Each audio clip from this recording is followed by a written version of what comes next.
Bismillahirrahmanirrahim. Assalamualaikum warahmatullahi wabarakatuh. Alhamdulillahirabbil alamin wal 'aqibatu lil muttaqin wa la udwana illa 'alal zalimin. Allahumma shalli ala sayyidina Muhammadin al-Fatihil muqrid wal khatimil lima sabaq wan nasiril haqqi bil haqqi wal siratal mustaqim wa ala alihi wa sahbihi haqqa qadrihi wa miqdaril 'azim.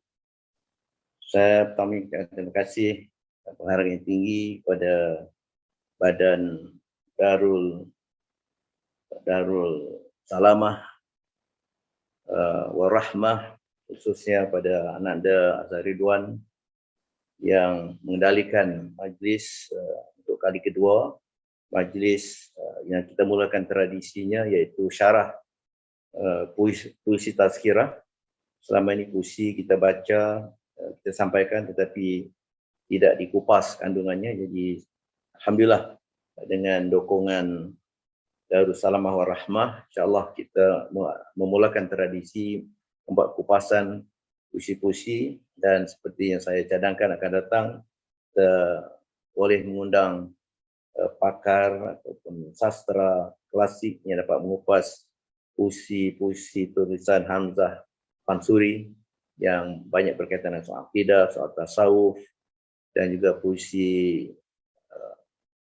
Pujangga Melayu Riau, Raja Ali Haji, seperti Gurindam 12, dan saya kira banyak lagi puisi dan mungkin juga pantun, gurindam, seloka dan sebagainya yang dapat dikupas dalam konteks pembinaan peradaban ataupun tamadun yang bersendikan pandangan sarwa ataupun tasawur Islam. Jadi dalam bahagian kedua ini insya-Allah saya menyampaikan sebuah puisi yang berjudul Hakikat Bahasa, dan sesudah saja iringan mitos bahasa dan sajak yang berkaitan dengan sambutan Maulid Rasul, iaitu Dikau Yang Kurindui. InsyaAllah saya akan berikan kupasan ringkas tentang kandungan sajak hakikat bahasa. Sekarang saya sampaikan lebih dahulu sajak hakikat bahasa. Saya tadi mengharapkan ada siapa tu pemetik gambus yang dalam siri lepas. Anong. Tak ada ya. Okay, ada mesyuarat aja dia puan. InsyaAllah. Hakikat bahasa. Bahasa bukan sekadar deretan bunyi-bunyi yang terbit daripada artikulasi. Bahasa bukan sekadar deretan aksara yang ternukil mewakili suara. Bahasa bukan sekadar yang tertanggap oleh indera, oleh telinga dan oleh mata. Bahasa sesungguhnya cerminan akal budi, pancaran diri dan pekerti, asas jati diri, paksi makna diri. Bahasa juzuk diri yang hakiki, ternurani pada akal yang ruhani. Tika ruh pada jasad belum bersemadi, menjadi pengantara khalik dan makhluk berkomunikasi. Tentang ketuhanan Tuhan, anak Adam bersaksi. Alastu bi rabbikum, qalu bala syahidna. Maka itu usahlah dipersempit gagasan bahasa pada lambang-lambang yang arbitrari. Usahlah diperkecil daerah selidiknya pada yang tampak di zahir diri. Usahlah dipinggirkan di dunia sepi ketika membangun ekonomi, ketika melonjakkan martabat diri, ketika membina acuan madani dan hadari. Usahlah dibiarkan bahasa hanyut mencari nasibnya sendiri, dirempuh tsunami globalisasi, tersirna dalam kealpaan sendiri, terkesima dalam mencari tamadun misali, hingga lupa akan sejarah gemilangnya sejak zaman bahari. Lupa akan tamadun yang telah bersemi dalam wacana bahasa Melayu yang alami, dengan barisan Pujangga Bestari, Hamzah Fansuri, Nuruddin Al-Raniri, Abdul Rauf Al-Singkili, Syamsuddin Al-Sumatrai, Syekh Abdul Samad Al-Fanimbani, Syekh Daud Fatani, Syekh Muhammad Arsyad Al-Banjari, Raja Ali Haji, dan warisnya hingga kini. Marilah kita lestarikan seni tamadun dan akal budi bangsa, anugerah Allah Rabbul Alamin, dalam membina jati diri, dalam membina kekuatan pribadi, dalam membina harga diri. Saja ini kali pertama saya sampaikan sebagai penutup syarahan Raja Ali Haji ke-14 pada 15 September 2005 yang saya sampaikan Anjuran Persatuan Linguistik Malaysia dan Dewan Bahasa Pustaka. Kemudian terbit dalam majalah Dewan Bahasa Julai 2014 dan kemudian dihimpunkan dalam buku puisi saya yang pertama iaitu Mencari Makna Diri, terbitan Dewan Bahasa Pustaka 2012 dan 2015. Saya insya-Allah akan lebih menundukkan perhatian kepada kupasan sajak yang pertama iaitu hakikat bahasa. Namun demikian ada tetap juga terkait dengan dua buah sajak iringan yang telah disampaikan oleh saudara Harlim Yuh dan juga saudara anak dan saudara Azhari Abu Bakar. Jadi saya mengaitkan soal sajak hakikat bahasa ini sebagai satu usaha untuk menjelaskan bahasa menurut sudut pandang ataupun pandangan Sarwa atau tasawuf Islam, kerana demikian lama bahasa telah ditakrifkan, telah ditafsirkan oleh para ahli linguistik, ahli bahasa, ahli falsafah dengan kerangka teori barat yang sebenarnya banyak menimbulkan kekeliruan oleh sebab tidak ada lunas-lunas ataupun asas-asas yang berteraskan sumber yang sahih. Hal ini berkaitan rapat dengan soal epistemologi ataupun teori ilmu, terutama dalam konteks sumber, di manakah sesuatu teori, hipotesis ataupun takrif itu didasarkan, kerana pandangan ahli falsafah barat kebanyakannya tertumpu pada teori-teori yang dibinakan berdasarkan akal fikiran semata-mata. Dan hal ini sebenarnya berkait rapat dengan epistemologi dan juga pandangan Sarwa atau tasawuf orang barat yang dijuruskan pada dua dikotomi yang sangat tajam, sama ada pandangan yang berdasarkan akal fikiran ataupun yang berdasarkan panca indera.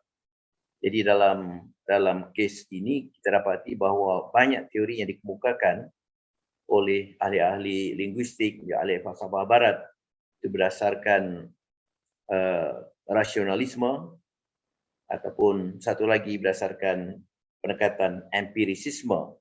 Jadi rasionalisme iaitu yang berdasarkan akal, tapi akal yang tidak semestinya ditundukkan kepada lunas-lunas agama ataupun nas. Sedangkan dalam konteks linguistik Islam ataupun ilmu dalam pengertian epistemologi Islam didasarkan pada sumber-sumber yang sahih. Paduan antara rasionalisme dengan empirisisme itu berlaku, tidak ada dikotomi, tidak ada pemisahan, tetapi yang lebih penting ialah sumber primer atau sumber asasnya itu didasarkan pada nas. Jadi jelas bahawa saya memulakan saja itu dengan baris-baris yang menyebut bahawa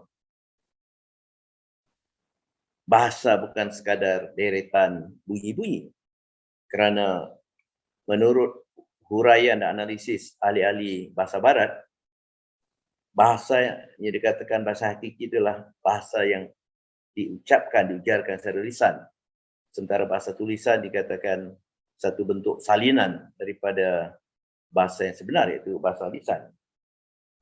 Dan ini juga satu tanggapan yang kadang-kadang menimbulkan kekeliruan, kerana apabila bahasa lisan diutamakan, maka ada golongan dan bahkan besar juga golongan yang mengabaikan bahasa yang baku, bahasa yang tinggi, ataupun bahasa yang memancarkan akliyah, yang memancarkan pemikiran. Dan ini sebenarnya slogan yang dibawa oleh ahli-ahli ilmu Barat untuk memisahkan masyarakat jajahnya dengan pemikiran. Kajian pernah dibuat di Mesir sendiri bahawa penjajah Perancis telah menggalakkan perhatian para sarjana dan pelajar universiti dan sekolah agar menumpukan perhatian kepada bahasa lisan, dialek, kerana itu yang dikatakan bahasa yang paling dekat dan yang memancarkan hakikat bahasa, iaitu bahasa yang digunakan sehari-hari. Tetapi di balik itu sebenarnya mereka mengkaji bahawa apabila orang Mesir dirapatkan, diakrabkan dengan bahasa Al-Quran, lughatul Quran, bahasa Quran yang baku itu, maka akan lebih kuat iman orang Arab atau orang di Mesir. Maka bahasa itu digunakan untuk memisahkan masyarakat Islam daripada ayat Al-Quran dan hadis sebenarnya. Ini yang barangkali tidak dapat dikesan atau tidak dapat dilihat. Tetapi kajian itu menunjukkan seorang sarjana dan juga ahli pentadbiran Perancis yang bernama Wilcox, disebut dalam sejarah sebagai orang yang merancang agar pelajaran tentang bahasa itu ditumpukan lebih pada dialek, pada bahasa sehari-hari, bahasa lisan, supaya terpisah masyarakat Islam di Mesir daripada sumber bahasa yang baku, bahasa fusha, bahasa Al-Quran.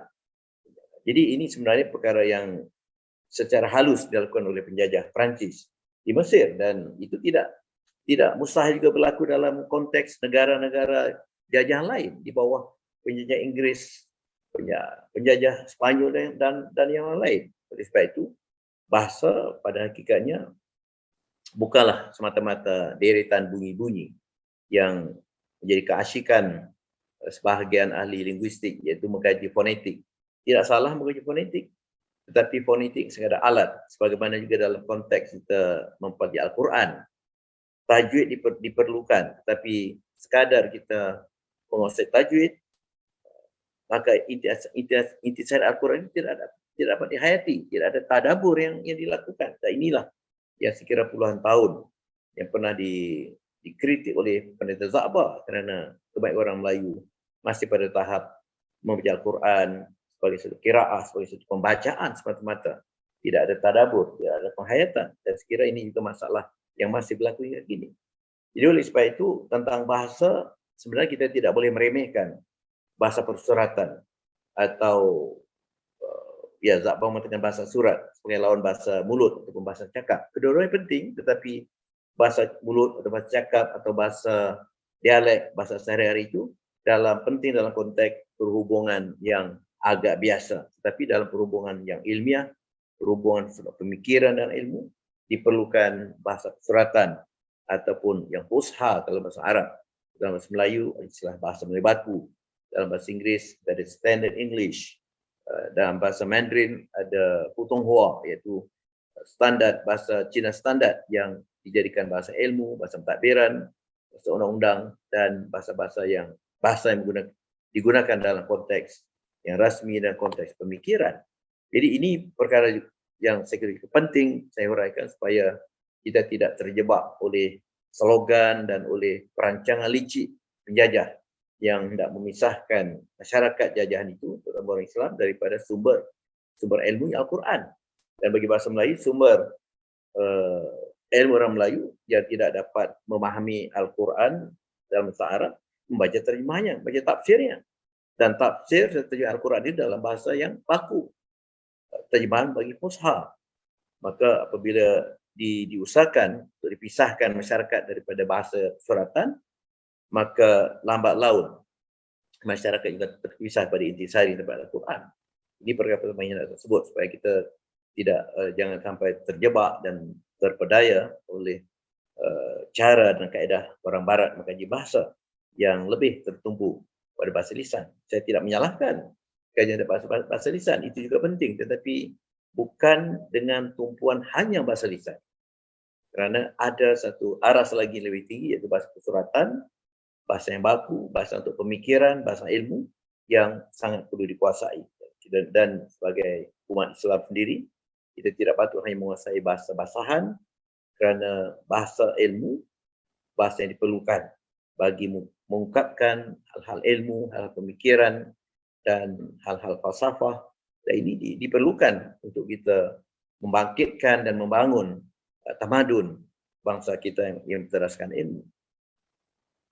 Saya juga mengatakan bahawa bahasa bukan sekadar deretan grafik, bukan sekadar deretan huruf-huruf. Jadi artinya kita tidak patut mengkaji bahasa secara mekanis atau pada peringkat luaran.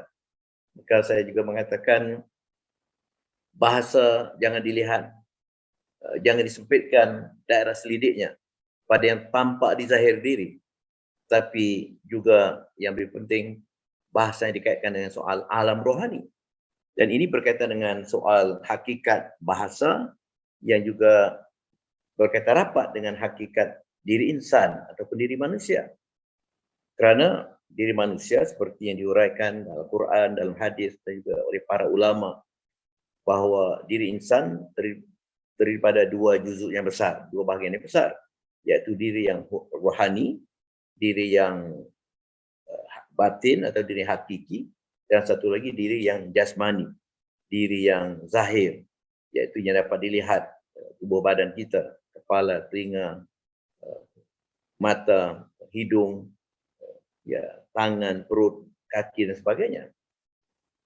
Tapi yang dalam konteks ini, diri hakiki manusia itu ialah diri yang rohani, diri yang batin, iaitu yang diwakili oleh beberapa konsep istilah yang sebahagiannya memang disesuaikan dipadatkan terus pada bahasa Arab, seperti qalbu, ya. Tapi ada akal. Itu merupakan diri yang batin, kerana tidak dapat dilihat. Benar kita ada otak, tapi otak tidak sama dengan akal. Kerana haiwan juga ada otak, tapi haiwan tidak mempunyai akal. Jadi artinya otak tidak mewakili akal. Otak itu alat atau diri yang zahir bagi akal, tetapi otak bukan akal. Jadi ini yang saya kira perlu dihayati dengan sebaik-baiknya. Demikian juga apabila kita katakan hati yang kita katakan yang tampak, iaitu yang boleh dibedah, yang boleh ada juga orang mengalami sakit hati, tapi sakit hati yang benar-benar fizikal, itu hati yang mewakili diri yang zahir. Tetapi hati yang satu lagi, hati yang mewakili diri yang batin. Apabila orang mengatakan saya ataupun dia sakit hati, saya sakit hati mendengar orang itu mengumpat. Nah, sakit hati di situ bukan liver, bukan hati yang zahir, hati yang dapat dilihat. Tapi sakit hati dalam konteks ini adalah sakit hati yang berkaitan dengan perasaan, hati diri yang dalam. Jadi ini sangat penting dipahami dan secara ringkas saya nak mengaitkannya dengan bahasa. Bahasa seperti yang dijelaskan oleh para ulama, bahkan dalam hadis sendiri, merupakan bahagian diri yang batin, kerana bahasa menyatu dengan akal. Maka itu manusia digelar sebagai haiwan, al-haiwan anatik, haiwan natik, atau dalam bahasa kita rational animal. Jadi kita haiwan tetapi bukan haiwan biasa, diberi ciri natik ataupun rational. Natik merujuk pada haiwan yang berfikir dan haiwan yang bisa berbicara, dapat berbicara. Jadi ada kapasiti, ada keupayaan berfikir dan keupayaan berbicara. Dan dalam hal inilah bahasa itu sebenarnya sangat penting, kerana bahasa menjadi unsur yang menyatu dengan akal. Dalam kajian setengah-setengah ahli falsafah barat yang sekiranya mencapai tahap kebenaran yang agak tinggi, walaupun mereka belum diberi hidayah, Chomsky mengatakan bahawa bahasa itu ialah satu operasi mental. It's a mental process. Bahasa bukan seperti yang dikatakan oleh ahli-ahli linguistik barat yang lain seperti Bloomfield dan pendukung golongan strukturalisme yang melihat bahasa sebagai struktur semata-mata, iaitu Ada bunyi-bunyi kata di atas bunyi, ada dikatakan morfem, di atas morfem ada kata, sudah kata ada frasa, sudah frasa ada klausa, sudah klausa ada ayat. Jadi bahasa pada tanggapan golongan struktural ataupun yang melihat bahasa hanya sebagai unsur zahir itu. Sedangkan Chomsky dan ahli-ahli linguistik mentalis mengatakan bahasa itu adalah satu proses mental, proses akal. Jadi walaupun huraian itu tidak dikaitkan dengan soal makna diri yang batin oleh Chomsky dan sebagainya, tetapi sekurang-kurangnya ada juga ahli bahasa barat yang sampai ke tahap pemahaman bahawa bahasa itu adalah satu proses akal. Jadi menyatu dengan akal.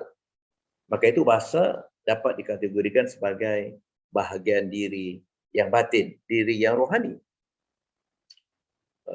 Bahasa yang kedengaran apabila saya bercakap ataupun bahasa yang dapat kita baca bila orang menulis, itu memang bahasa yang zahir. Tetapi jangan dilupakan di samping itu ada bahasa yang batin sifatnya. Sebagai contoh dalam keadaan sekarang, seolah-olah yang sedang bercakap, sedang berbahasa hanya saya seorang. Seolah-olah yang lain sedang mendengar saja. Tetapi sebenarnya setiap orang yang berada dalam lingkungan kita sekarang sedang berbahasa. Tetapi tidak dizahirkan. Bahasa itu berada dalam akal, dalam fikiran. Entah apa yang dikatakan, itu tidak dapat diketahui. Hanya masing-masing orang yang ada dalam kumpulan ini.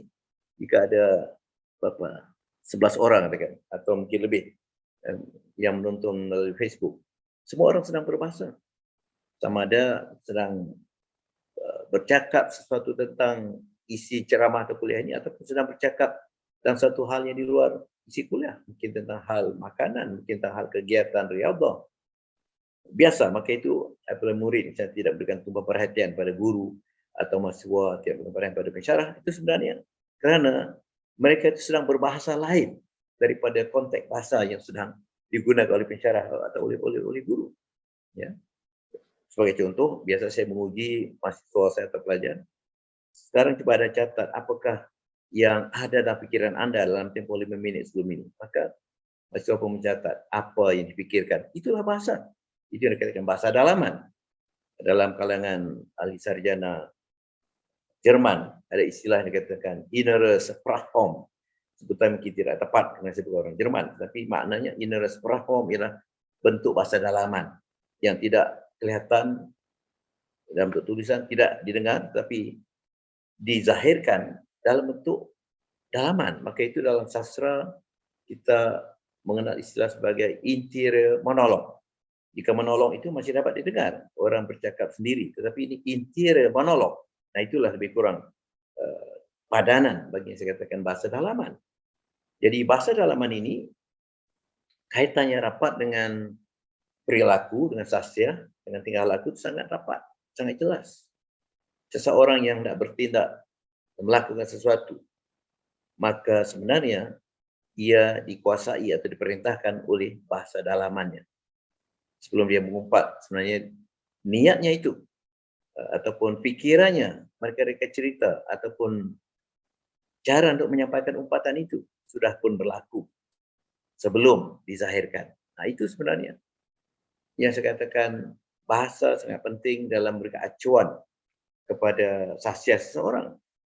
Termasuk juga tingkah laku zahir, tingkah laku yang digerakkan oleh anggota-anggota badan yang lain.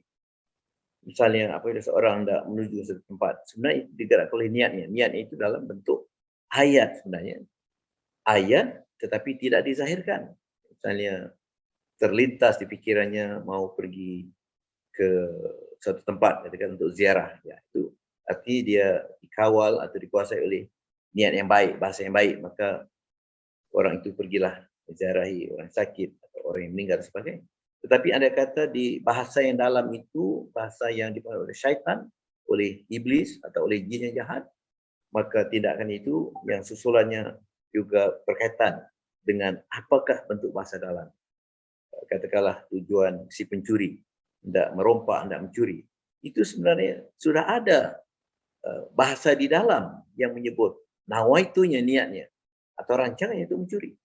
Ini yang sebenarnya perkaitan yang barangkali jarang dibincangkan, tetapi itulah realitinya bagaimana bahasa dalaman mempengaruhi tindak tanduk kita yang zahir, termasuk ungkapan-ungkapan dalam bentuk fitnah, dalam bentuk adu domba, dalam bentuk ya fitnah, umpatan dan sebagainya. Oleh sebab itu saya katakan sangat rapat hubungan bahasa dalam pembentukan saksiah. Kerana pertama tadi bahasa itu sebagai bahagian diri yang batin yang menyatu dengan akal. Jadi tautan akal dengan bahasa itu sangat rapat. Itu saya kira mudah-mudahan dapat menjelaskan hakikat bahasa sebagai unsur penting dalam pembinaan konsep diri manusia ataupun diri insan. Kita belum bercakap tentang soal yang lain lagi. Saya mengaitkan soal bahasa dengan hakikat diri yang batin.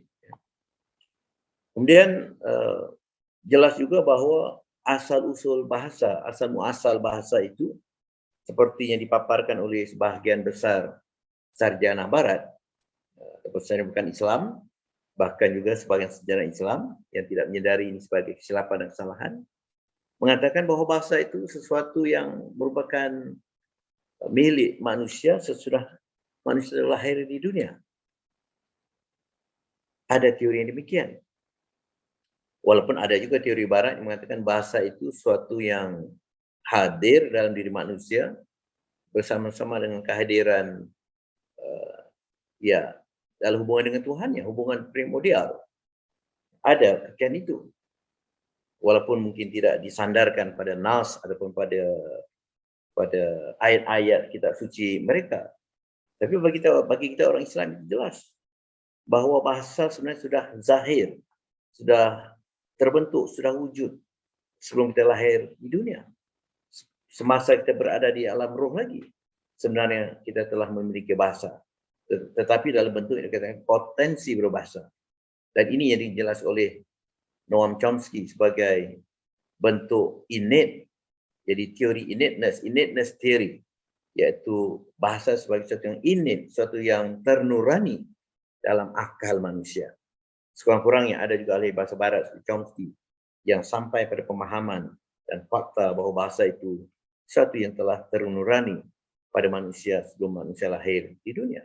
Ya, bagi kita orang Islam, rujukan kitab Al-Quran dengan jelas dalam surah Al-A'raf yang biasa disyarahkan oleh Profesor Said Hakim Al-Atas dalam kuliah-kuliah lisan dan juga dalam tulisan-tulisan beliau dan oleh sejumlah ahli-ahli falsafah dan pemikir yang lain juga, iaitu yang merujuk pada surah Al-A'raf ayat 172 yang memberikan komunikasi antara Allah dengan anak Adam seperti dalam yang disebut a'udzubillahi minasyaitonir rajim wa iz akhadha rabbuka min bani adam min zuhurihim dzurriyyatahum wa asyhadahum ala anfusihim alastu birabbikum qalu bala syahidna an taqulu yaumal qiyamah inna kunna an hadza ghafilin.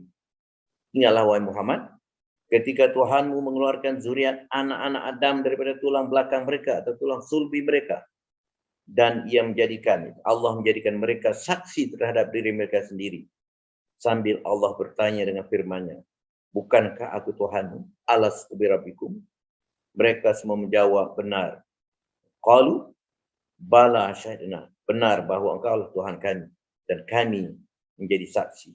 Dengan demikian, supaya kamu tidak berkata pada hari kiamat kelak, sesungguhnya kami adalah lalai tentang hakikat ini. Nah, ini sumber nas yang saya katakan dari segi epistemologi, sumber ilmu Islam yang telah pun dihuraikan, telah pun disyaratkan oleh Allah dengan jelas dalam kitab suci Al-Quran Al-Karim.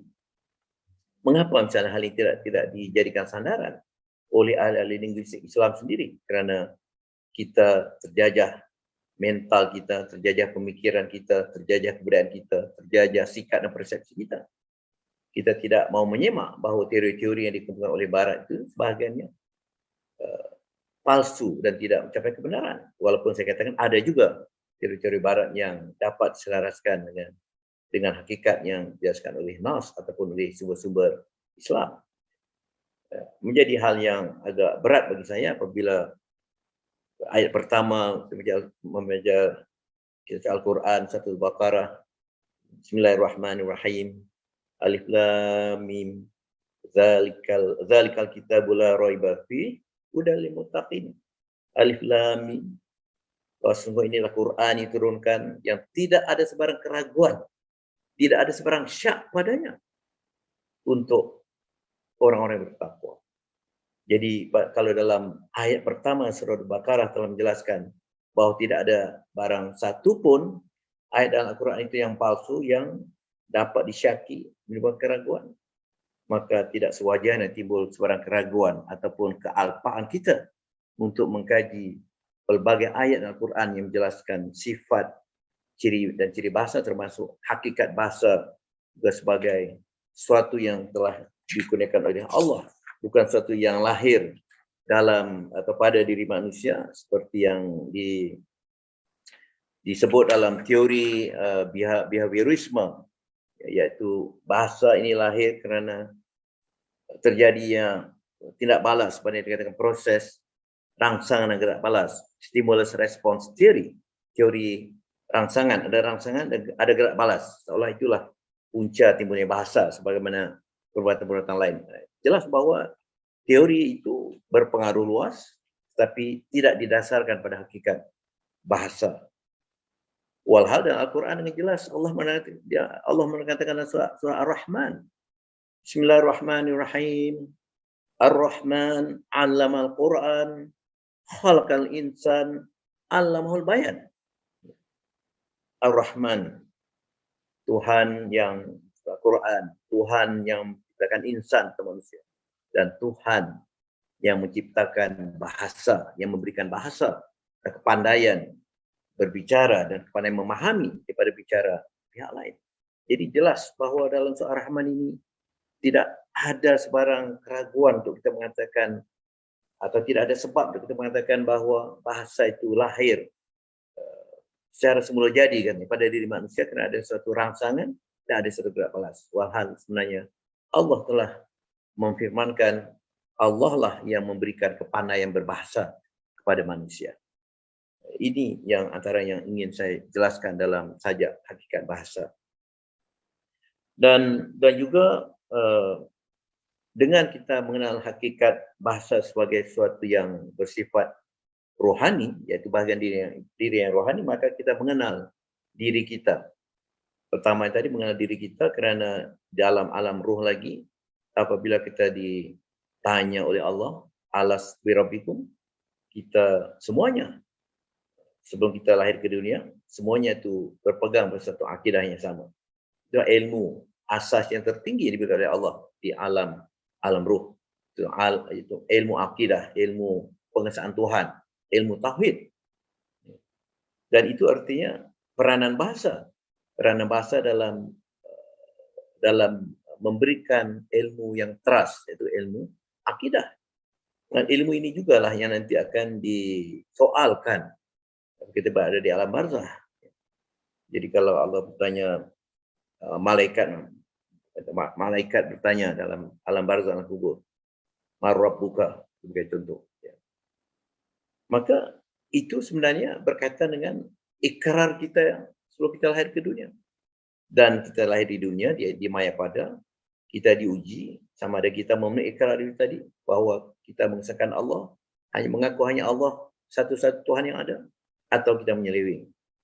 Bagi yang Islam sendiri pun, kadang-kali walaupun mengaku naik saksi mengangkat syahadah, tapi dalam perlakuan sehari-hari barangkali dengan sebagai contoh mengagung-agungkan sesama insan, sama manusia, bahkan melebihkan manusia daripada Tuhan, itu sendiri sebenarnya sudah suatu perbuatan yang melampaui, yang sudah bertentangan dengan ikrar yang dilafazkan, yang diberikan dalam alam roh itu tadi.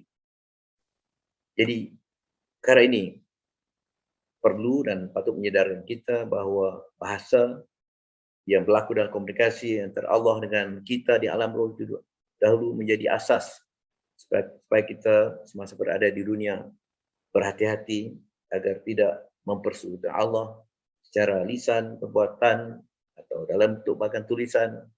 Itu ujian kita terhadap ikrar kita. Dan itu yang saya katakan peranan bahasa dalam meletakkan pancang keimanan, pancang akidah sebelum kita lahir di dunia. Dan juga seperti yang diungkapkan dalam hadis Nabi Muhammad SAW sendiri, barang siapa yang pada saat kematiannya itu dapat mengucapkan kalimat syahadah, kalimat thayyibah, walaupun tidak semestinya barangkali didengar secara kuat, tetapi dalam iktikadnya dia masih tetap bersaksikan Allah sebagai Tuhan, maka dijamin orang itu masuk ke syurga seperti kata hadis Nabi Muhammad SAW. Jadi itu kaitan sangat rapat antara bahasa dengan keimanan kita, kehidupan kita di dunia yang sepatutnya dikaitkan dengan ikrar, janji, kontrak dengan Allah, dan kemudian kita juga menjangkakan apabila kita mati, adakah kita dapat atau berupaya tetap beriktikad bahawa Tuhan itulah, Allah itulah satu-satu Tuhan yang esa. Kerana itu yang akan menentukan kita akan berada di alam alam bahagia ataupun di alam yang mendatangkan musibah besar, neraka. Ya, itu saya kira secara ringkas yang tidak saya sampaikan. Kemudian bahagian kedua tadi berkaitan dengan bahasa, jangan dibiarkan menentukan nasibnya sendiri, dirempuh gelombang tsunami globalisasi. Kerana dalam keadaan sekarang bahasa seolah-olah tidak penting, atau jika dianggap penting pun tidak sepenting aspek-aspek yang lain. Maka itu sampai sekarang soal bahasa tidak selesai lagi oleh sebab tidak ada kejelasan tentang peranan bahasa dan pembinaan diri insan dan juga dalam penggunaan negara. Di negara-negara lain, hatta negara-negara Islam seperti yang biasa saya ceramahkan, mereka patut taat pada fitrah, pada sunatullah, iaitu mengangkat bahasa Quran Allah sebagai asas pembangunan dan kemajuan mereka. Saya 5 hingga 6 tahun ditugaskan di negara China oleh kerajaan Malaysia sendiri. Dan saya membuat analisis bagaimana kekuatan dasar bahasa kebangsaan mereka menyebabkan seluruh rakyat yang daripada 56 etnik itu dapat disatupadukan. 34 provinsi dapat disatupadukan kerana berdasarkan bahasa kebangsaan. Walaupun mereka tidak menolak bahasa asing. Di universiti tempat saya ditugaskan, Beijing Foreign Studies University ataupun Universiti Pengajian Asing, bermula dengan sekitar 60 bahasa, 80 bahasa. Suatu sekarang tahun 2020, tahun lepas, sudah 120 bahasa asing diperkenalkan di Beijing Foreign Studies University atau BFSU, atau orang Cina mengatakan BY. Tetapi mereka tidak pernah mengubah dasar negara mereka. Mandarin tetap diutamakan sebagai bahasa negara. Ada tamu asing datang, disediakan juru bahasa untuk diterjemahkan percakapan bahasa Mandarin oleh tuan rumah, baik Peranakan Universiti ataupun pembahasa negara China, diterjemahkan ke dalam bahasa tamu. Kerana mereka tidak menghadapi masalah juru bahasa, kerana saya katakan sudah ada 120 bahasa yang dikuasai oleh sarjana-sarjana yang dilatih dalam bahasa asing.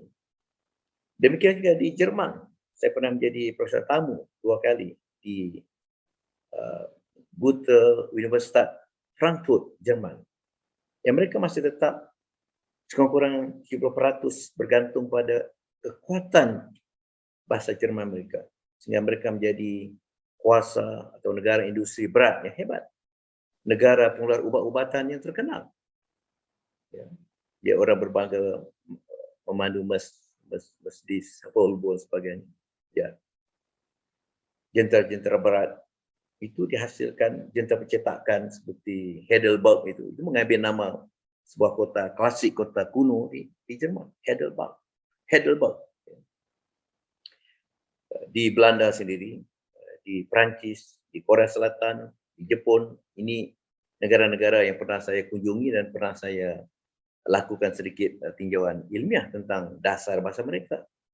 Tapi malangnya kita yang didukung oleh pimpinan dan masyarakat Islam, majoriti 67%, hampir 70%, tetapi seolah-olah mengalpahkan fitrah dan sunatullah.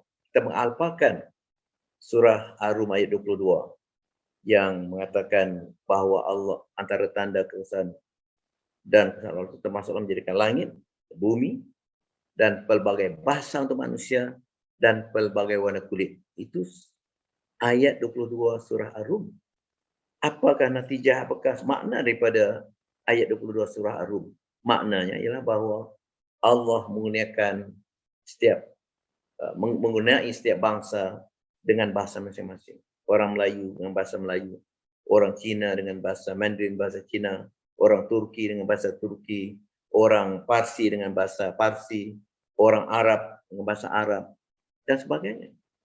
Oleh sebab itu, perlu disyukuri nikmat Allah menggunakan bahasa kepada setiap bangsa. Dan kita diberi taklif, diberi tanggungjawab untuk mengimarahkan, memajukan bahasa kita sendiri kerana bahasa itu datang daripada Allah SWT. Supaya kita mensyukuri. Sehingga agar terjadi, seperti katakan, la in syakartum la azidannakum. Jangan sampai wala in kafartum inna azabi lasyadid. Andai kata kamu bersyukur akan nikmat daripada Allah, maka Allah akan melipat gandakan nikmatnya. Tetapi manakala kamu kufur nikmat, maka sesungguhnya azab Allah sangatlah pedih. Musibah berlaku. Ini janji Allah. Jadi oleh sebab itu, jangan kita meremeh-remehkan pertamanya bahasa. Kerana bahasa itu adalah komponen ataupun bahagian diri yang hakiki. Jadi kalau orang meremehkan bahasa sastra, budaya yang tidak penting. Yang penting kerjaya saja. Soal falsafah, pemikiran, ilmu kemanusiaan, tak perlu. Ya. Pemahaman tentang hubungan etnik tidak perlu. Gugurkan saja. Nak jadi peguam, nak jadi ahli ekonomi, nak jadi jurutera, tidak perlu tahu itu semua. Ini semua pandangan-pandangan menyeleweng, pandangan-pandangan sesat yang tidak melihat ilmu sebagai satu yang bersepadu. Ya, itu dalam satu kerangka lain, insyaAllah kita dapat kita bicarakan soal kesepaduan ilmu. Tapi tentang bahasa ini sendiri pun, ada sejumlah orang yang meremehkan soal bahasa. Sebagai contoh, bahasa ini, ya, disiplin untuk orang yang tidak menguasai sains, katanya. Yang tidak mampu menguasai sains, matematik, juruteraan, perubatan, maka mereka mengambil kursus bahasa, sastra, budaya. Ini pandangan-pandangan penghinaan yang sebenarnya menghina Allah SWT. Dan yang kedua tadi, setiap bangsa dikenai bahasa masing-masing. Dan kita diberi taklif, tanggungjawab, memajukan bahasa, ia digunakan oleh Allah. Kalau kita tidak memajukan bahasa kita, kita termasuk dalam golongan kufur nikmat. Maka itu bangsa-bangsa yang meskipun tidak Islam tetapi mereka mengamalkan sunatullah, maka Allah memberikan rahmat pada mereka. Kita yang Islam, andai kata tidak mendukung sunatullah, tidak mendukung fitrah, maka jangan atas nama orang Islam kita menjangka dengan mudah kita mendapat rahmat. Sedangkan kita bertentangan atau menentang sunnah fitrah dan sunnatullah. Jadi saya kira perkara yang sangat penting. Oleh sebab itu dalam konteks kita memajukan bahasa Melayu, itu sebenarnya taklid. Kerana saya tidak cakap tentang soal saya keturunan Jawa, ada orang keturunan Bugis, Banjar, Mandailing, Kerinci dan sebagainya, Madura. Semua itu di bawah konteks payung Tamadun Melayu yang ratusan tahun dahulu, 1000 tahun yang lampau. Islam itu telah menyatukan umat di alam Melayu dengan ratusan, itu saya katakan tadi, bahasa Melayu merentas. Ya. Islam merentas, jadi bahasa Melayu juga ikut merentas kerana bahasa Melayu menjadi alat penyebaran Islam. Merentas etnik, bernaung bawah Melayu, walaupun nama etnik itu berbagai-bagai. Jadi ini pada hemat saya mesti jelas pada semua warga negara, pada semua yang menjadi rakyat Malaysia, kerana bahasa Melayu itu diangkat menjadi bahasa negara sebagai bahasa kebangsaan, bahasa rasmi dan pentadbiran, bahasa ilmu untuk bidang pendidikan, bahasa undang-undang, bahasa ekonomi. Maka kita barangkali sebahagian kita tidak maju kerana kita sudah melanggar fitrah. Kita tidak mengangkat bahasa Melayu sebagai bahasa ekonomi. Sedangkan pada zaman Melaka terkenal sebagai pelabuhan entrepot, iaitu tempat ekspor berlaku, import berlaku antara negara barat dengan negara timur, dan Melaka melonjak tinggi, menjulang tinggi sebagai kuasa ekonomi, kuasa besar di alam Melayu. Demikian juga kerajaan Melayu yang lain, di Aceh, di Samudra Pasai, bahkan di Patani, di Kedah, di Kalimantan sendiri, kerana mereka mengangkat bahasa Melayu sebagai bahasa yang menjadi wasilah bagi seluruh aspek peradaban dan tamadun. Bahasa Melayu jadi bahasa undang-undang seperti dalam Hukum Kanun Melaka, dalam Undang-Undang 99 Perak, Undang-Undang Siak, Undang-Undang Johor, Undang-Undang Pahang dan sebagainya.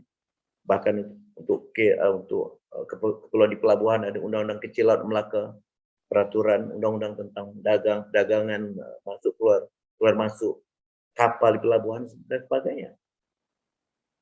Dalam bidang perubatan juga bahasa Melayu digunakan, dalam bidang persenjataan, sehingga kitab bedil Melayu itu diiktiraf oleh UNESCO sebagai antara warisan dunia.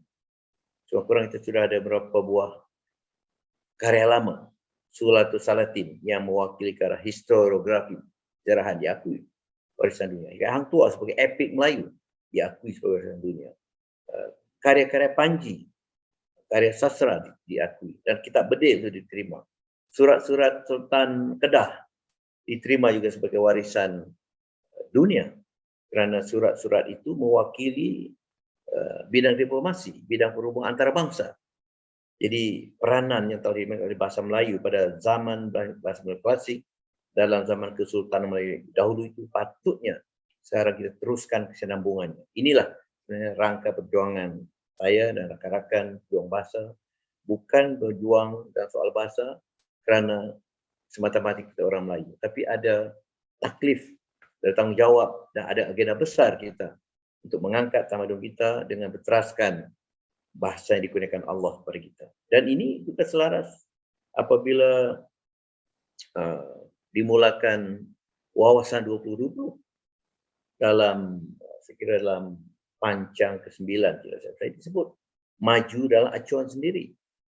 Menjadikan acuan sendiri itu apa? Soal sistem nilai, soal sikap, mentaliti, pandangan alam atau pandangan sarwa, juga termasuk bahasanya.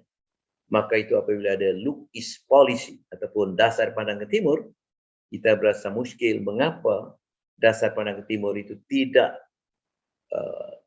mengikutsertakan pandangan pada penggunaan bahasa Jepun sebagai alat kemajuan orang Jepun. Yang lain diambil, soal kerajinan, soal disiplin, soal ketepatan waktu. Tapi soal bahasa Jepun sebagai wasilah penting kemajuan orang Jepun itu tidak diberi perhatian. Korea Selatan juga maju dengan bahasa Koreanya, tapi itu tidak diberi perhatian. Negara Cina maju dengan bahasa Mandarinnya, tetapi seolah-olah aspek bahasa itu dipandang remeh. Dan ini yang saya katakan satu bentuk tidak mensyukuri nikmat atau satu bentuk kufur nikmat yang mungkin tidak kita sedari atau tidak kita niatkan tetapi kita laksanakan. Jadi saya kira kupasan ringkas, demikian kupasan ringkas untuk saja hakikat bahasa yang bukan sekadar puisi untuk berpuisi, tetapi puisi itu dilahirkan, dizahirkan untuk menyadarkan bahawa bahasa ialah bahagian diri manusia, diri insan yang hakiki, dan dengan sendiri bahasa itu menjadi asas makna diri atau asas jati diri, asas identiti, asas kepribadian manusia insan. Ya, jika insan Melayu, maka bahasanya bahasa Melayu. Tetapi kita tidak menolak keperluan untuk menguasai bahasa asing kerana Nabi Muhammad SAW sendiri memberikan upah kepada sahabatnya Zaid bin Sabit, saya. Dia menguasai bahasa Ibrani, bahasa Yahudi, Hebrew. Kerana Nabi mengatakan, pelajari bahasa asing supaya kamu tidak tertipu ataupun tidak teraniaya oleh bangsa yang mungkin menganiaya kamu. Itu sekurang-kurangnya satu keperluan. Tapi keperluan lain juga pada hemat saya ialah untuk mengisi makna dita'arafu dalam surah Hujurat ayat 13 yang biasa disebut oleh para penceramah. Iaitu Allah menjadikan manusia pada lelaki dan perempuan, dan dalam pelbagai bangsa, pelbagai puak kaum, suku kaum, itu juga satu sunatullah, satu juga fitrah. Tujuannya dita'arafu. Kerana kalau Allah nak menjadikan manusia itu satu bangsa, satu jenis saja, tidak ada masalah bagi Allah, kun fayakun. Tetapi Allah memberikan kesempatan peluang manusia berfikir. Allah menjadikan kita daripada pelbagai keturunan, pelbagai bangsa, puak, etnik, kumpul etnik, suku kaum, iaitu supaya kita saling berkenalan, lita'arafu.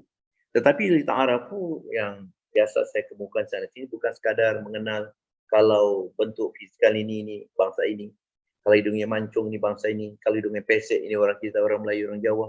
Ya, kalau kulitnya putih, bahkan orang Jepun, orang Cina, orang Korea. Kalau kulitnya merah, kemerah-merahan, orang Eropah, orang Amerika. Benar, itu mungkin satu sisi makna lita'arafu. Tetapi satu sisi lain yang pada hemat saya sangat trust, sangat penting ialah lita'arafu dengan penting mengenal pasti kekuatan, kelebihan, tamadun atau bangsa lain yang dapat kita pelajari, kita timba, kita ambil, kita manfaatkan untuk mengangkat tamadun dan martabat bangsa kita. Nah, ini pada hemat saya tafsir tentang lita'arafu yang lebih bermakna dan lebih hakiki daripada sekadar pengenalan diri yang zahir tentang warna kulit, tentang bentuk hidung, ketinggian, jasad, jasmani, dan sebagainya.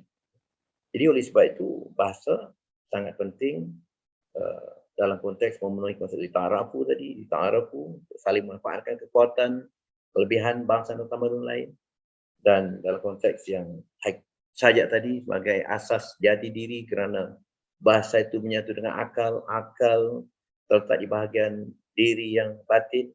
Akal tidak sama dengan otak, kerana haiwan ada otak tapi haiwan tidak berakal. Manusia ada otak, manusia ada akal.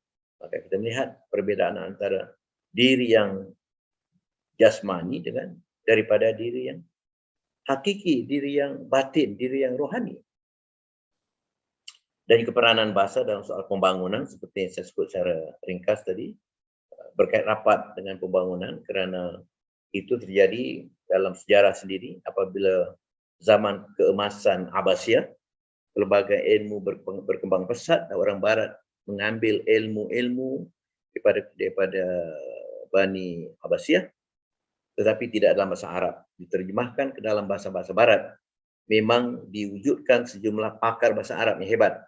Tujuannya bukan untuk mendewa-dewakan bahasa Arab, tapi untuk menjadi bahasa Arab itu alat bagi memindahkan ilmu dan kemahiran ke dalam bahasa mereka. Inilah satu daripada falsafah pengajaran dan pembelajaran bahasa asing. Bukan untuk mendewa-dewakan bahasa asing, bukan untuk kita ada satu taraf sosial yang tinggi, social status tinggi kerana kita pandai berbahasa asing. Itu pandangan silap, pandangan silau. Bagi itu orang Jepun, orang Cina tidak terlalu mementingkan soal status sosial. Mereka menguasai bahasa asing, tapi lebih untuk tujuan ekonomi, tujuan ilmu. Dan maka itulah akhirnya orang Barat maju kerana ilmu-ilmu yang disadu diambil itu diajarkan, dikembangkan, dimasyarakatkan dalam bahasa masyarakat itu. Dan ini sebenarnya juga berlaku dalam konteks negara dunia di alam Melayu. Apabila Islam disebarkan di alam Melayu itu bukan dalam bahasa Arab. Walaupun pendakwah da'i yang mubaligh memang orang yang berbahasa Arab dari Hadramaut, sebahagian mungkin dari India, ada juga dari China, tapi majoriti dari tanah Arab. Tetapi mengapa mereka tidak menggunakan bahasa Arab? Kerana saya yakin mereka mewarisi dan berpegang pada ayat 4 surah Ibrahim, iaitu yang mahfumnya tidak kuutus, kata Allah, tidak kuutus para rasul, melainkan dalam bahasa dipahami oleh kaumnya. Nah, itu satu isyarat yang penting. Maka itu para mubaligh, para da'i, pendakwah, penyebar Islam menggunakan bahasa Melayu. Kerana halayak sasarannya orang Melayu, orang yang faham bahasa Melayu. Dan kalau Islam disampaikan bahasa Arab ketika itu, barangkali jumlah penganut agama Islam di alam Melayu tidak sebesar ini. Inilah hikmah, ini kebijaksanaan para da'i, para mubaligh, para ulama dahulu kala yang barangkali sekarang sudah agak luput, sudah agak sirna dalam kalangan sejumlah ulama barangkali. Mudah-mudahan tidak berlaku begitu. Kembali ke soal perkaitan antara bahasa dengan ilmu itu tadi, maka UNESCO sendiri dalam piagamnya mengatakan keberkesanan pendidikan dalam bahasa bangsa itu. Kita bercakap tentang kita bangsa Malaysia. baik orang Melayu, orang Cina, orang India, orang Iban, Kadazan, Murut, orang Sungai, orang Laut, orang asal dan sebagainya. Bahasa kita bahasa Melayu. Maka itulah bahasa yang berkesan untuk menyampaikan ilmu kepada rakyat Malaysia. Dan itu terdapat dalam piagam UNESCO. UNESCO bukan dipimpin oleh orang Islam, tetapi ini yang saya katakan, apabila hikmah dicari, kebijaksanaan dicari, insya-Allah Allah memberikan rahmatnya. Tapi kita kalau sekadar bergantung pada kerana kita telah Islam dari awal, dari keluar dari perut ibu, saya beranggapan segala yang beres. Kita tidak payah patuh pada aturan-aturan ataupun pemenuhan, usaha memenuhi fitrah memenuhi sunnatullah. Ini pada hemat pandangan yang silap. Hanya bergantung pada jenama Islam, keturunan Islam, kita mengalpakan tindakan yang selaras dengan sunnatullah, dengan fitrah.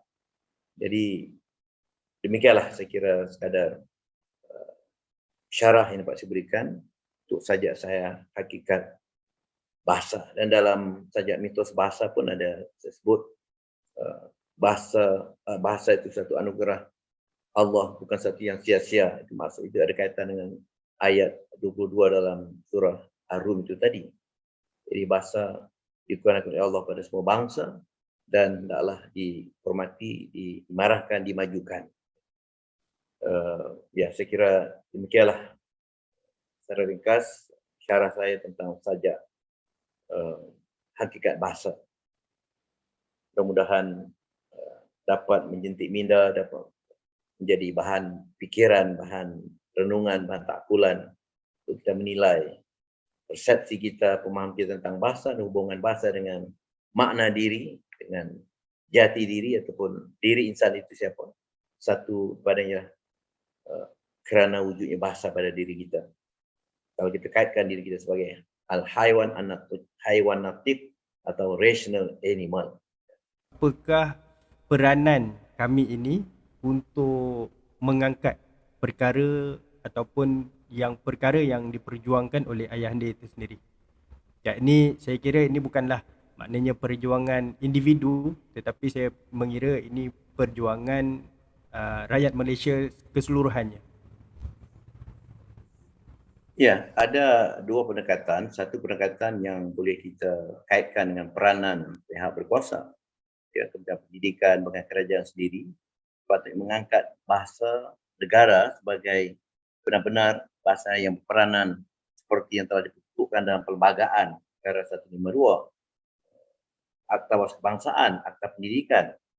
Kalau kita melihat ataupun mengkaji perkara 152 dalam Perlembagaan Persekutuan tentang bahasa Melayu sebagai bahasa kebangsaan dan bahasa rasmi, jelas dinyatakan sebagai bahasa Melayu sebagai bahasa kebangsaan tidak menafikan bahasa lain boleh digunakan, boleh dipelajari, boleh diajarkan. Tetapi dengan cetakan tebal disebut kecuali untuk maksud rasmi. Untuk perbualan, untuk hubungan komunikasi sosial tidak ada larangan. Tetapi untuk tujuan rasmi, maka hendaklah kita menggunakan bahasa kebangsaan kita ataupun bahasa Melayu. Untuk tujuan pentadbiran, saya selalu mengatakan, bayangkan kalau dalam pentadbiran apa-apa saja bahasa diizinkan, ada jabatan menggunakan bahasa Melayu, ada jabatan menggunakan bahasa Mandarin, ada jabatan menggunakan bahasa Tamil, ada jabatan menggunakan bahasa Iban, ada jabatan menggunakan bahasa Kadazan Dusun, ada jabatan menggunakan bahasa orang Kenyah, orang asli pula ada Temiar, ada ya berbagai suku kaum. Apakah yang berlaku dalam pentadbiran negara? Akan berlaku suatu kekacauan yang luar biasa. Maka itu hikmah kebiasaan. Kita menentukan satu bahasa untuk pentadbiran. Singapura sendiri walaupun mengambil bahasa Inggris, tapi itulah bahasa yang digunakan untuk kecakapan pentadbiran di Singapura. Walaupun ada 4 bahasa rasmi, bahasa Melayu, bahasa Inggris, bahasa Mandarin, bahasa Tamil, tetapi Singapura memilih satu bahasa, bukan keempat-empat bahasa yang cacat merbak sifatnya. Ini perlu dipahami. Maka juga soal pendidikan, bahasa rasmi itu termasuk dalam bidang pendidikan. Jadi sebab itu perjuangan kita. Kita bukan menolak bahasa Inggeris atau menolak bahasa asing, tetapi yang kita tolak ialah apa bahasa Melayu itu diketepikan atau dipinggirkan sebagai bahasa pengantar utama. Sedangkan itulah asas Akta Pendidikan. Itulah asas laporan atau penyata pendidikan Razak, Al-Muntur Razak. Itulah juga asas penyata pendidikan Abdul Rahman Talib. Itu asasnya. Menjadikan bahasa Melayu bahasa penghantar utama. Di dalam zaman PPSMI, PKSPN sebagai contoh, kalau sains, ada biologi, ada fizik, ada kimia, ada satu dua subjek lain. Matematik, ada matematik, apa lagi, tambahan. Jadi begini, 6, 7 atau 8 mata pelajaran itu dalam bahasa Inggris. Daripada 10 mata pelajaran, kalau pelajar mengambil 10 mata pelajaran, itu berarti sudah tidak lagi bahasa Melayu menjadi bahasa penghantar utama. Dan itu satu penyelewengan daripada perlembagaan dan akta pendidikan. Yang mau tidak mau, mesti diakui oleh siapa yang bertanggung jawab melaksanakan PPSMI. Alhamdulillah, Kepala Perdana Menteri waktu itu, merangkap Menteri Pendidikan Tan Sri Yassin, mendengar hasil kajian kami, mendengar teguran kami berdasarkan kajian-kajian terhadap ibu bapa, terhadap murid, terhadap guru. Umumnya memang tidak bersedia dan tidak dapat menerima kaedah pengajaran mata pelajaran sains dan matematik dalam bahasa Inggris. Itu bertentangan fitrah. UNESCO sendiri pun sudah mengatakan gunakan bahasa Anda sendiri, bahasa kamu sendiri. Bahasa lain itu sebagai nilai tambah, sumber ilmu, sumber maklumat, boleh sebagai sumber ilmu, tapi bukan sebagai bahasa utama dalam bahasa pengantar. Dan kembali pada ayat 4 surah Ibrahim itu tadi. Tidak kutus para rasul, melainkan dalam bahasa dipahami oleh kaumnya. Dan rasul sudah tidak ada, yang ada nabi tak ada, jadi yang ada sekarang ialah para ulama, al-ulama warasatul anbiya, ulama waris para nabi. Dan kita hendaklah bekerja dalam kerangka sebagai waris nabi.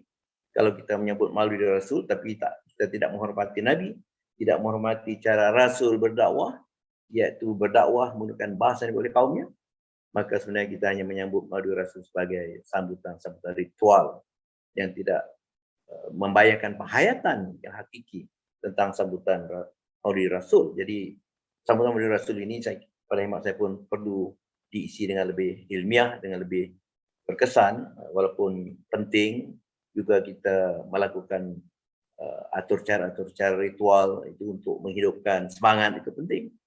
Tentu penting kita bersalawat beramai-ramai, penting kita berzanji, kita penting semua, tetapi di balik itu, di samping itu, pengisian ilmu. Terhadap pertanyaan Anda itu tadi, di peringkat atau pada pihak diri anak muda sendiri apa peranan? Maka kita perlu menggambling tenaga melalui institusi seperti pertubuhan Darussalamah Warahmah, ya, mungkin ada pertubuhan Darul Muhibah, ada pertubuhan lagi Darul lagi macam-macam yang lain, Mawaddah Warahmah dan sebagainya. Maka hendaklah pertubuhan ini memasukkan agenda keilmuan dalam gerak kerja dan kegiatan mereka. Adakan silabus, adakan siri majlis-majlis ilmu seperti ini dalam pelbagai bentuk, tidak semestinya bentuk kuliah yang sangat formal. Kita boleh meraihkan puisi, meraihkan lagu-lagu yang dalam rangka akhlak yang betul, yang baik, yang tidak menimbulkan sifat lara. Itu boleh kita atur.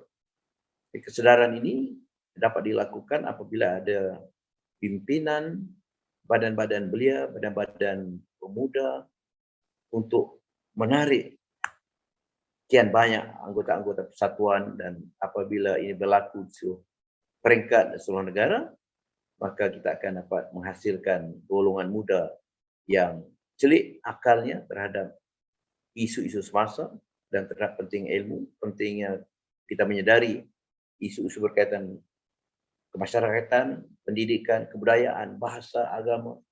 Di malam tadi juga saya berforum untuk kali kedua tentang soal kalimat Allah.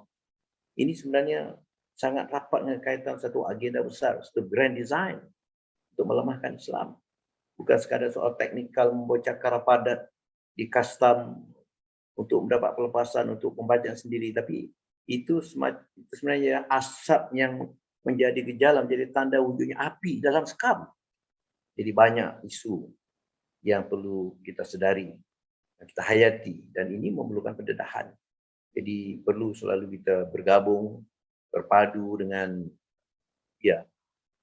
golongan intelektual, golongan pemimpin, persatuan, bukan kerajaan, bahkan pemimpin kerajaan juga mana-mana yang bersatu hati dan perjuangan kita.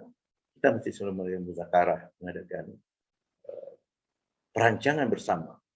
Jadi kalau misalnya dalam 1 tahun setiap persatuan belia atau persatuan remaja atau persatuan masyarakatan mengadakan satu blueprint, satu plan kegiatan dalam setahun, maka berapa peratus kita hitung yang mesti bersifat ilmiah, bersifat keilmuan, di samping yang bersifat riyadhah, di samping yang bersifat kesenian, itu juga penting sebagai satu kespaduan keperluan kehidupan manusia. Jadi saya melihat kedua-dua pendekatan itu penting, pendekatan pihak yang berkuasa, yang berwibawa, yang diberi amanah, tapi kita juga di peringkat akar umbi perlu bergerak. Saya tidak menceritakan bahawa banyak peristiwa di negara kita yang bermula dengan gerak rakyat. Universiti Kebangsaan Malaysia itu sendiri bukan tiba-tiba muncul dengan perubahan oleh kerajaan, tetapi desakan bermula tahun 1917 oleh Pendeta Zakbar. Zakbar menggagaskan konsep kesepaduan iman dan ilmu. Ilmu duniawi dan ilmu ukhrawi, kata Zakbar, hendaklah diadun dalam sebuah madrasah besar. Waktu itu tahun 17 belum ada istilah universiti, dan Zakbar menggunakan istilah madrasah besar. Tetapi kita menunggu puluhan tahun kemudian. Tahun 83 baru Universiti Islam antarabangsa dapat ditubuhkan. Baru tahun 1953 USIM, Universiti Sains Islam Malaysia ditubuhkan. Kerana perjuangan rakyat mengambil waktu. Tapi alhamdulillah akhirnya Allah memberikan ruang dan kejayaan rakyat memenuhi impian menubuhkan Universiti Kebangsaan Malaysia yang falsafahnya ialah paduan iman dan ilmu. Universiti Islam antarabangsa, USIM dan sebagainya. Universiti yang memadukan menyatukan ilmu-ilmu tanzil, ilmu-ilmu wahyu dengan ilmu-ilmu yang dicari, the real knowledge dengan the acquired knowledge. Jadi jelas itu semua bermula dengan perjuangan rakyat. PKPIM-nya, ABIM-nya, dengan pertubuhan, banyak sekali pertubuhan yang memperjuangkan Islam.